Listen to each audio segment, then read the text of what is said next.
हम यहाँ पर अच्छी शहरी किंवदंतियों और ऊंची कहानियों को पसंद करते हैं और हमारे सड़कों पर घूमने वाली श्रापित गाड़ियों के बारे में कई डरावनी कहानियां हैं।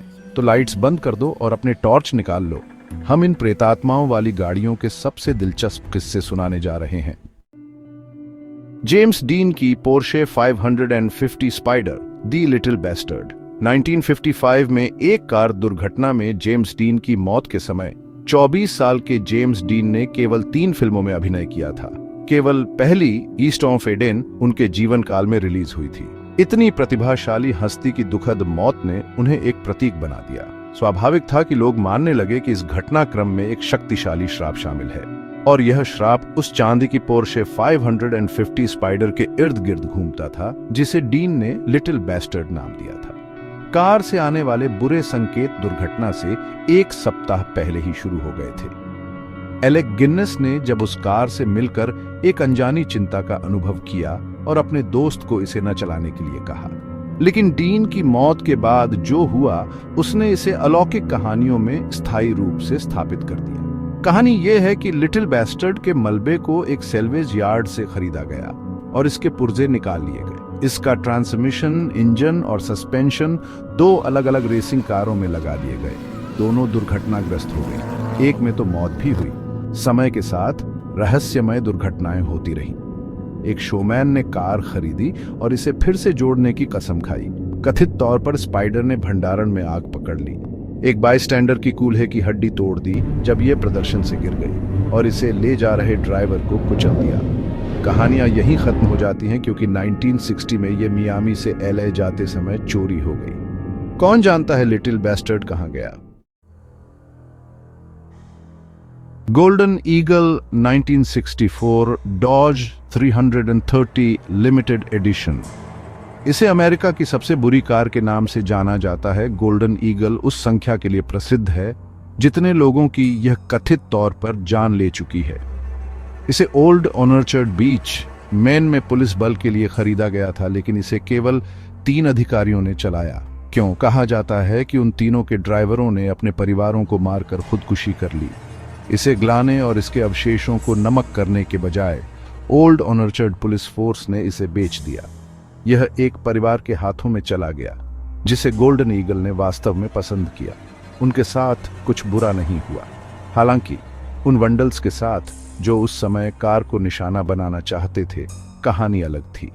उनके मरने के किस्से भयानक थे, जिसमें बिजली गिरने से लेकर एक 18 व्हीलर ट्रक द्वारा टकराने तक की घटनाएं शामिल थीं।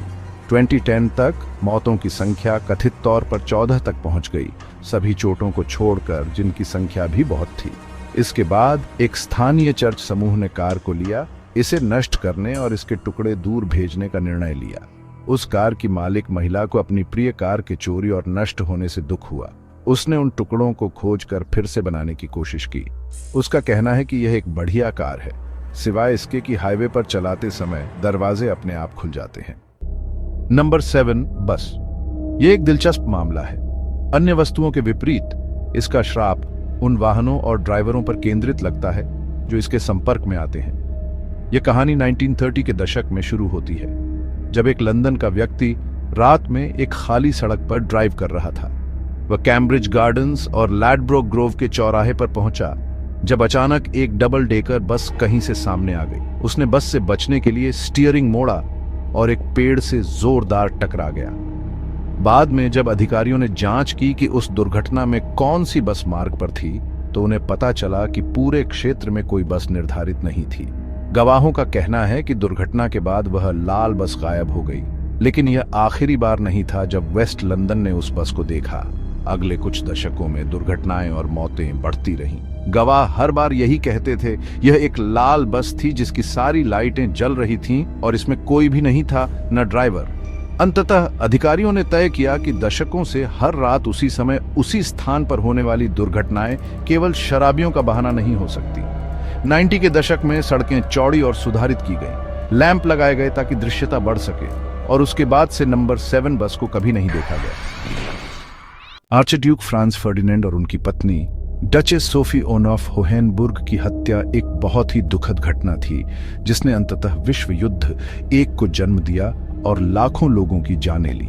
यह हत्या एक बहुत अजीब घटना थी जिसमें कई मोड़ थे, जिनमें से अधिकांश उस कार के इर्द गिर्द घूमते थे जिसमें वे थे। जब आर्चड्यूक और डचेस साराजेवो की राज्य यात्रा पर जाने वाले थे तो सर्बियाई अलगाववादियों ने उनके मोटरकेड पर बम फेंकने की योजना बनाई। यह प्रयास असफल रहा क्योंकि बम ग्रैफ और स्टिफ्ट कार पर लगा, जिससे आसपास के लोगों को चोट आई। एक साजिशकर्ता गव्रिलो प्रिंसिप ने तय किया कि वह एक सैंडविच की दुकान के बाहर खड़ा होगा ताकि उसके लक्ष्य उसके पास से गुजरे, और वही हुआ। कार का इंजन बंद हो गया, जिससे वह कार प्रिंसिप के सामने रुक गई और बाकी इतिहास बन गया। आपको लगता होगा कि इस तरह के ऐतिहासिक महत्व की एक गाड़ी को सुरक्षित रखा जाएगा, लेकिन किंवदंतियों के अनुसार इस कार को चलाने वाले हर मालिक का बुरा हाल हुआ। गर्दन टूटने से लेकर अंगभंग तक इसके अस्तित्व ने द्वितीय विश्व युद्ध के दौरान मित्र देशों के बमों को भी आकर्षित किया। हालांकि आप ग्रैफ एंड स्टिफ्ट डबल फेटन के आसपास की शहरी किंवदंतियों पर विश्वास नहीं करते, एक गहरा अशुभ तथ्य है जो इतिहास के जानकारों ने देखा है। कार पर अब और हत्या के ठीक पहले की तस्वीरों में नंबर प्लेट AII 118 है, जिसे लोग नवंबर 1811 के आर्मिस्टिस के रूप में देख रहे हैं, वह दिन जब प्रथम विश्व युद्ध समाप्त हुआ। इस तरह 1910 ग्रैफ एंड स्टिफ्ट डबल फेटन ने उस भविष्य की भविष्यवाणी की जो उसने बनाने में मदद की।